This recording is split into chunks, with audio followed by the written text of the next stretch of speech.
Hey everybody, welcome in to week 2 of Inside the Den. Got a great show for you today. We'll get a catch up from James Fee after their championship season.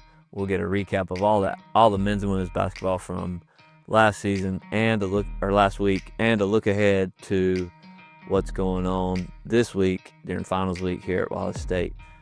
Be sure you like, follow, subscribe to us on YouTube and Spotify. Find us on all socials so you can keep up to date. Let's get into it. Another highly competitive week for our team last week. Tuesday night, we played a good Gordon State team that we were able to beat in overtime, a game where we had to chase them down at the end of regulation and to send it to overtime, and then made a lot of plays in the overtime period, really played well there and pulled out the win. On Friday night, we lost to a very good East Mississippi squad. They're super talented and very physical game. Both games will certainly help us down the stretch as we continue to try to improve ourselves and clean up mistakes and get ready for conference play in January. Another successful week of Lady Lion basketball as we hit the hardwood again for the first time since November the 20th, as we traveled into the state of Tennessee for 2 games this past week. On Wednesday, we traveled to Volunteer State, where we came away with a 68-29 victory. And then again on Saturday as we traveled to Chattanooga State, where we came away with a 66-41 victory. This team continues to make great strides and improvements each and every day in practice and games. We're definitely doing some good things, doing some bad things, and definitely have a long way to go. But every day in practice, every game that we get to compete in are opportunities for us to learn and grow. And to figure things out as we are trying to build toward conference play in January. Okay, there's your weekly recap from Coach Key and Coach Simmons. Successful week for both programs. What a great week as they look to continue through. We'll hear more about what's coming in a minute as they continue through finals week and over Christmas break. But first, before we get to that, we got a chance to catch up with Coach James Fee after an unbelievably successful first year of the men's soccer program, the revamp of it. And I think you'll really enjoy that conversation. So let's go to that now. All right, here with James Fee, head coach of Wallace State men's soccer, coming off of an unbelievable year, 11-2-4 overall, 6-0-2, unbeaten in conference play. Unbeaten on the road this year, and just an incredible year. Won the ACC. We've got his trophy beside him, and competed in the national tournament as well. NJCAA and we'll get to all that. But welcome, James. I do appreciate it. Thanks for having me. Good to have you.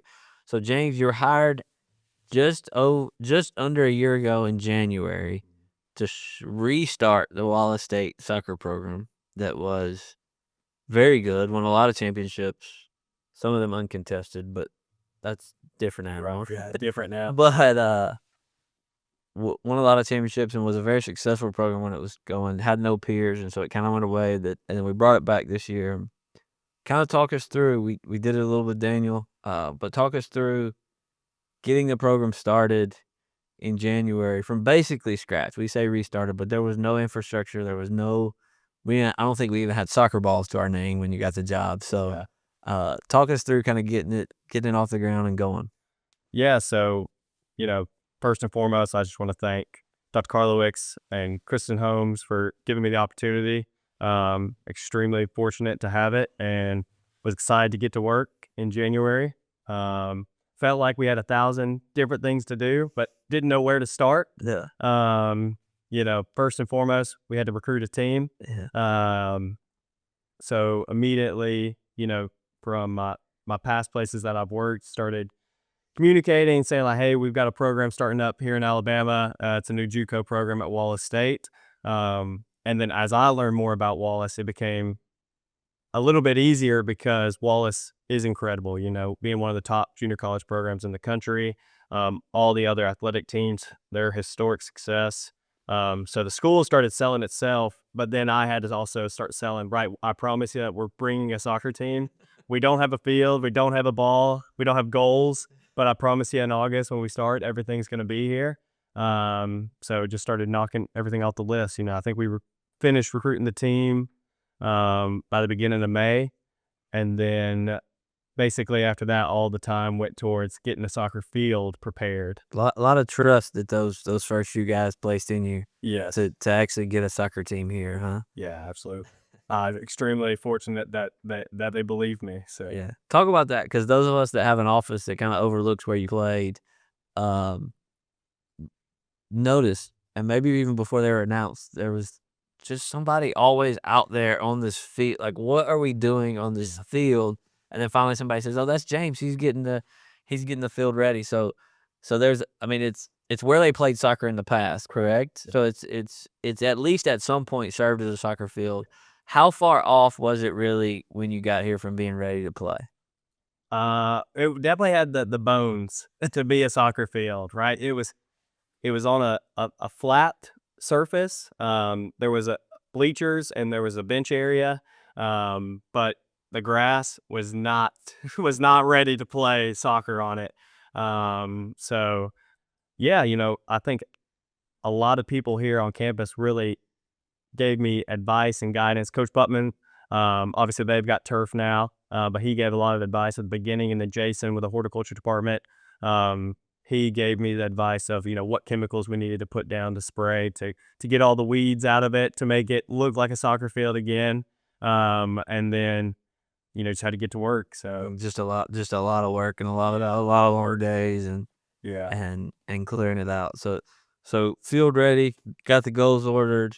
Yep. We get some soccer balls here. We get the team here, uniform, all the little things, and we finally get to game one is on the road, correct? Yeah. Game one on the road. Walk us through that feeling, knowing the trust that those guys have put into you. It's your first opportunity to be a head coach. It's your walk us through some of that and how that was emotionally, all that for your first game and all the work that you put in to get to that point. Yeah.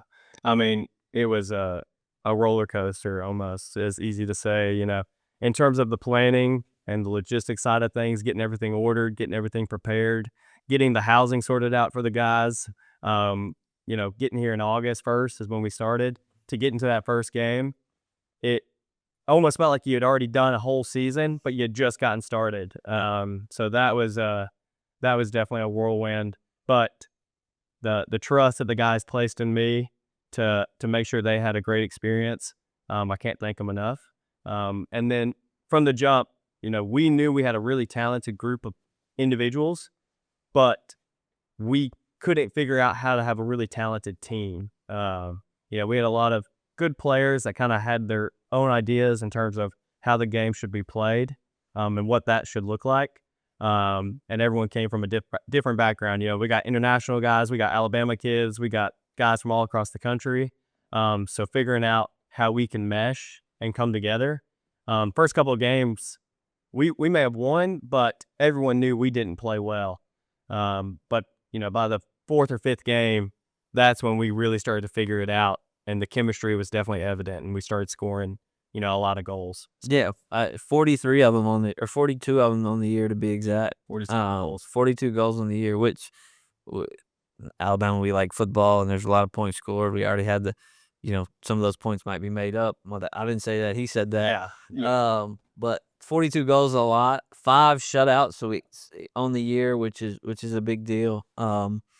And just kind of talk about you kind of mentioned you're morphing into, but was the 42 goals by design? Was that something you want to be? You want to be high scoring? Kind of tell us. Is that a philosophy thing? Is that we just had a lot of talent thing? I think how is a that? mix of both. We have a really talented attacking group that, their favorite form of defending is attacking because they don't want to defend. So they enjoy the ball. They make sure they keep possession. And then, we give them ideas in terms of how to get to in front of the goal, and then their talent just shines. So we don't really instruct them what they need to do when they get into the box. They've kind of just got all the ability to do it. So no, I think it's definitely, we want to be an attacking minded team. We want to score lots of goals. But it's just the best way to defend for us. gotcha. I share a similar philosophy in basketball. They can't score if they're getting out of the net all the time, right? Exactly. So with the year 11-02, 6-0-2 in league, and we talked about there were some awards that came off of that. You obviously win Coach of the Year. 5 of your guys win all conference between first and second team. Emmerich Senecal, your goalkeeper. We just talked about how great your offense was, but your goalkeeper actually wins Player of the Year for the ACC. Talk about him in the year he had and the impact that he made on your team. Yeah, Emmerich was huge for us. I think from day one, he was always one of the best in training, always wanting to win, always willing to do extra work outside of the normal training hours just to make sure he's sharp. And he stood out for me right away when he first got here. And then when it came to a game, he was a great leader in the back. For us, keeping the ball at the back of the net helps us win a lot more games. Yeah. So no, he was huge. Down the stretch. He made a lot of big saves for us. He may not face that many shots, but when he did, he had a lot of big moments. But a couple games where he had a lot of saves. Yes. Am I wrong? Yeah. Yeah. He definitely kept us in games for sure. Yeah. And so we get to the end of the year. We're undefeated in league play, but we go to the tournament in Millbrook.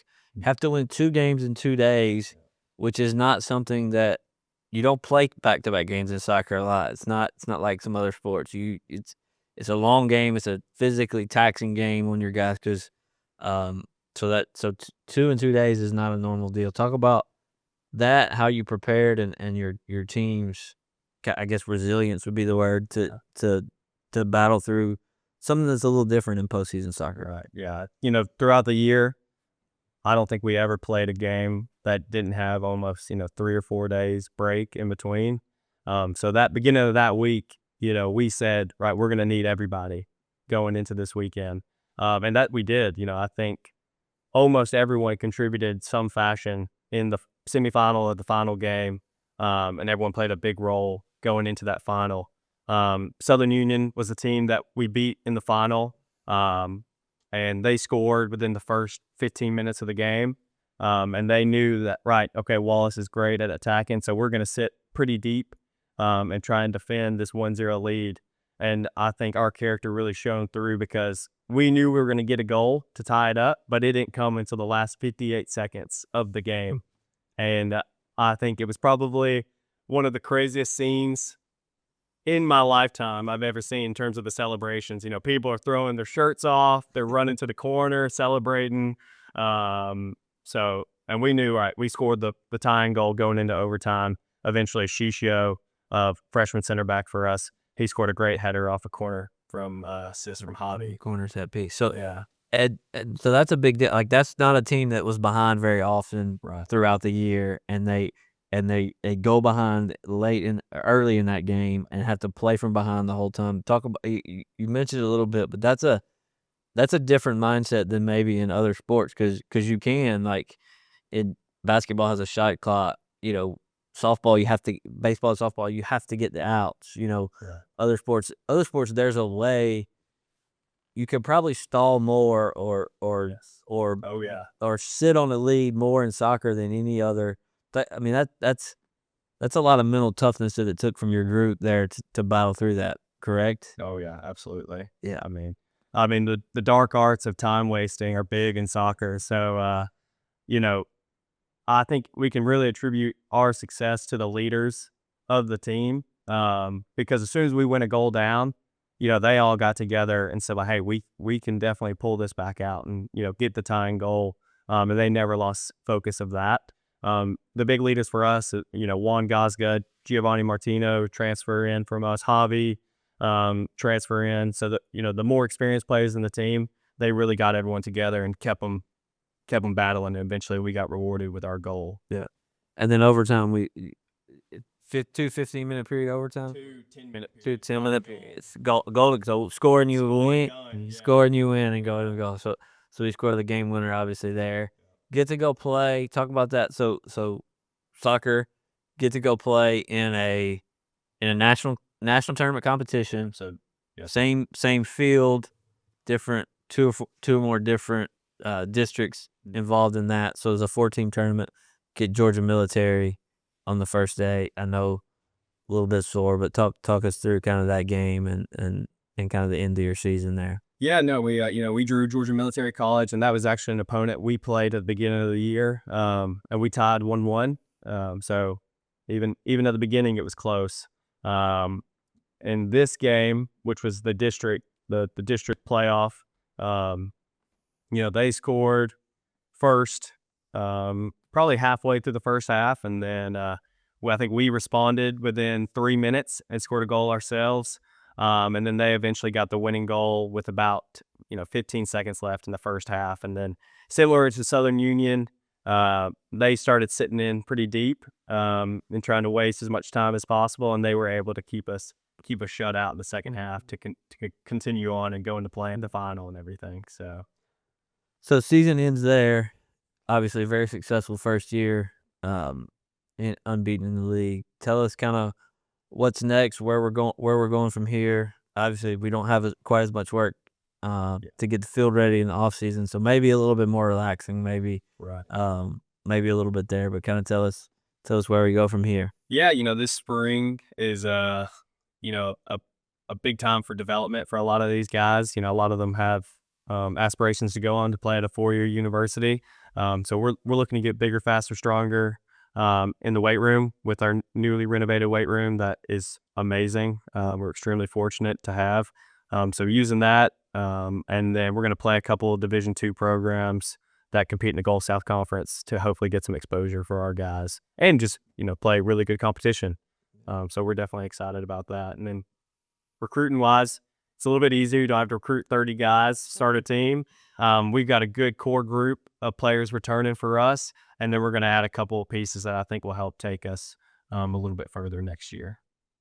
Awesome. Well, anything else you want to share with us before we let you go?